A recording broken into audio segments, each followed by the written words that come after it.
Hi, I'm Ben. Welcome to my channel. So today I want to work on this. I got a box of tools from a couple of different people sent me boxes of tools a while back, maybe a year ago or 2 years ago or something like that. And this was in there, and forgive me, I don't remember which one of you sent this, but in any case, thank you very much. I didn't know what this was. It looks like some sort of horrible testicular torture device or something, But I looked around on the internet, and I think this is what they call Hog Ring Pliers. I think they use it to put those rings in where they squinch it in their nose. That's what I think. If any of you guys work with animals and you know that to be true or false, let me know. But in any case, they're not very expensive. I looked, you can get them pretty cheap. And that's the perfect kind of thing to work on in the shop because if you screw it up, it's not the end of the world. This one's a little loose, right in there. We'll see if we can tighten that up, and we'll see what we can do with it and make it look all pretty. So let's get started.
well, that's it.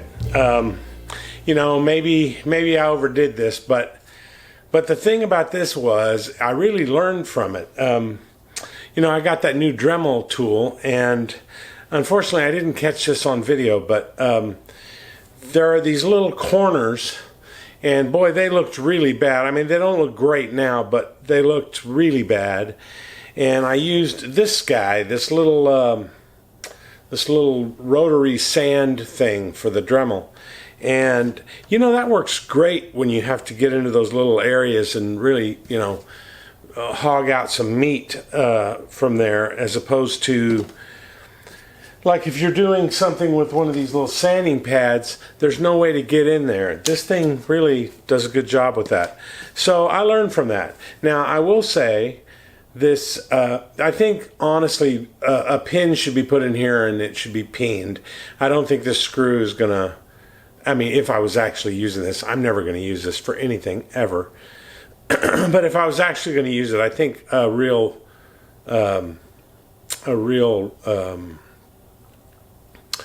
pin should go in there like this, and it should be peened. But I had this screw and I thought, hey, they do it on pliers, so why not? Anyway, there it is. So hey, thank you very much for watching. See you next time.